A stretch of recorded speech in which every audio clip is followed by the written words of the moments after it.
Take two spells, slam them together, and you got yourself a spicy combo. So go grab a big old glass of milk, because we're going to cover 5 spicy combos you can use in your game today. Starting off, we have the classic combo that I like to call Spirit Plants, and that is the combo of Plant Growth and Spirit Guardians. Now this combo doesn't really have an amazingly creative name, but it can be used to great effectiveness in combat. Plant Growth is a 3rd level spell that causes plants in a 100-foot radius of this spell to become overgrown and impede movement drastically. Specifically, it states that any creature moving must spend 4 feet of movement for every foot that they move. This equates to a 75% reduction in their total movement speed. So if a creature has 40 movement speed, they now have 10. That was a 5, 10. It's not difficult terrain, it simply costs more movement to move through that area. And this is an important differentiation for this combo, so keep that in mind. Spirit Guardians creates spirits in a 15-foot radius around the caster. These spirits deal damage to creatures starting their turn in the radius, but it also halves the movement speed of all creatures in the radius that you choose. So, if Plant Growth costs more movement and Spirit Guardians halves movement, needless to say, creatures in that area are going to have a hard time even moving, let alone running away. Let's do the actual math. Since Plant Growth costs movement while you're moving and Spirit Guardians just halves total movement to a creature starting in the area, that halving will start first. So a creature with 40 base movement speed would then have that to 20 base on their turn. If a creature then wanted to move through the Plant Growth, they would only be able to move 25% of the total movement they have at the start of their turn, which would only equate to 5 feet.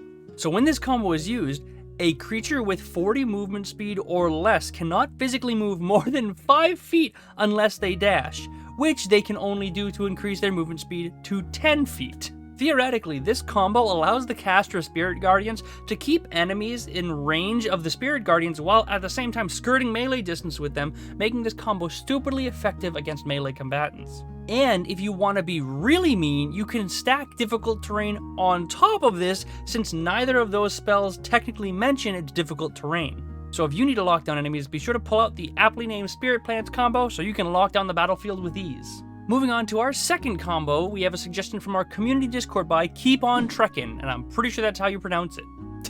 Thank you very much, Keep On Trekkin', keep on making those combos. But anyways, this is a combo of Command and Shatter. It's a really unique spell, and I've never thought about it like this, but it's really unique and I love how it's explained here.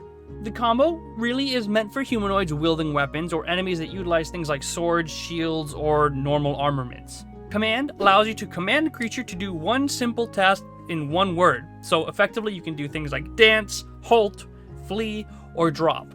Shatter, on the other hand, makes a loud ringing sound in a 10-foot radius, and all creatures in that area must make a con save or take 3d8 damage.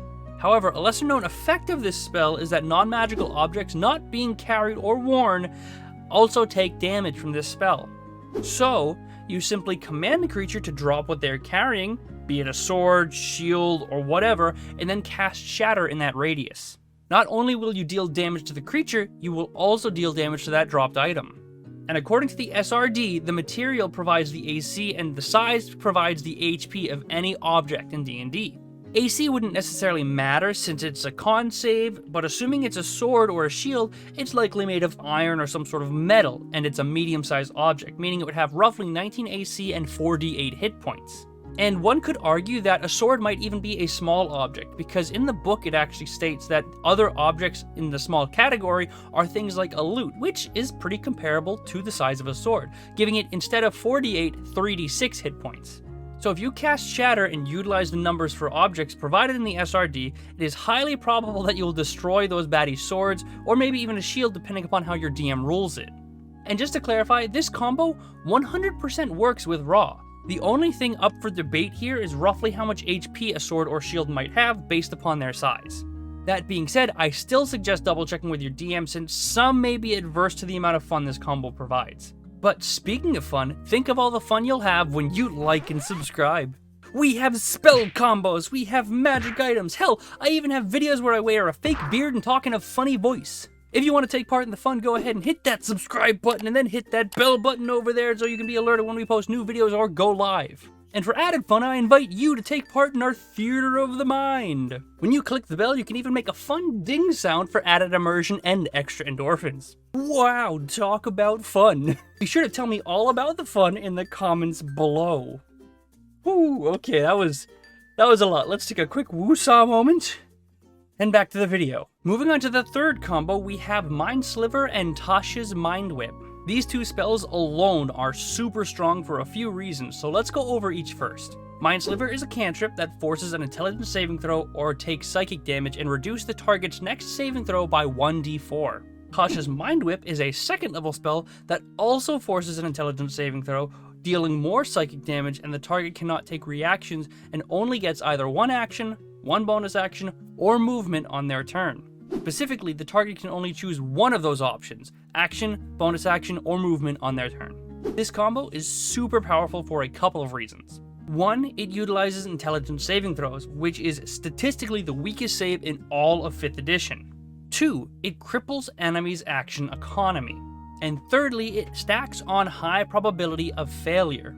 Since intelligence saving throws are statistically the worst for monsters in 5e, it's highly probable they will fail their save of Mind Sliver. This will then continue towards Tasha's Mind Whip since it's an intelligence saving throw, and once they then have to subtract a d4, they thereby reduce their chance even greater, furthering the chance that you succeed in this combo.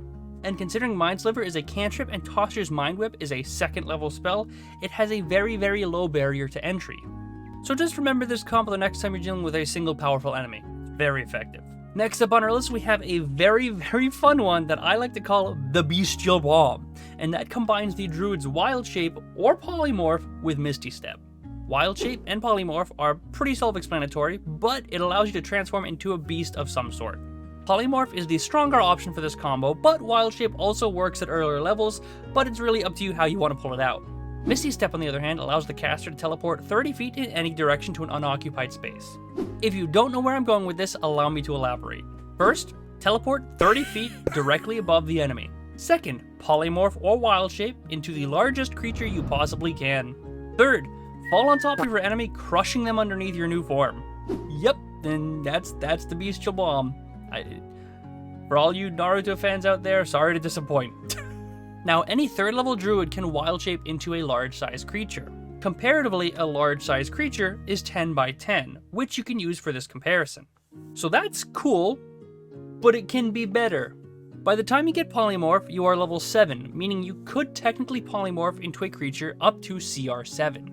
And it just so happens that, a Brontosaurus is also a CR 7 creature. And it also just so happens that the Brontosaurus is gargantuan in size. Oops. And just to explain, gargantuan means that they are 20 by 20. I don't feel like I need to explain this one much more. But let's do this. This is you. That's the Brontosaurus. Just sure would suck if something that big fell on top of you. Okay, finally we have our last combo for today that uses Devil's Sight, Eldritch Invocation, and the 2nd level spell of Darkness. This is a classic combo that excels at sowing chaos and confusion amongst your enemies. The Devil's Sight Invocation is available to Warlocks, but can also be picked up by anyone who takes the Eldritch Adept feat. It allows players to see through darkness and magical darkness up to a distance of 120 feet. This, as far as I am aware, is the only way to see through magical darkness aside from True Sight. Darkness creates a 15-foot radius of magical darkness. Who would have guessed? So a player with Devil's Sight could sit in the darkness and effectively impose a permanent blind condition on all enemies attempting to attack them, which, to clarify, gives them disadvantage on all attacks. So this is one of the best ways, in my opinion, to protect the squishier targets of your parties. Just drop darkness onto your Devil's Sight caster and allow them to free cast to their heart's content. And if you want to get technical, it does also block vision entirely, meaning that you can technically hide within it. So this may even be an effective way, actually it is an effective way for rogues who gain sneak attack through advantage from being hidden. There are actually so many benefits to this combo, and it's actually kind of silly how strong it can be. Just make sure the only one in your party that's in the darkness is the one with Devil's Sight, because otherwise your party's going to be going in blind. Literally. And that's all I have for today's video. I have made other videos like this in the past, linked in the description box below for you to check out if you're interested. If you have any spell combos that you think are super cool I didn't mention, let me know in the comment section below. I read every comment, almost always reply, and who knows, I might even feature your comment in the next video. Also, don't forget to subscribe to be alerted every time we post new videos. We post every Monday and we go live every Friday with Behold This Crit at 7:30 PM EST. Thank you very much for watching, I hope you enjoyed, and I will see you on Friday.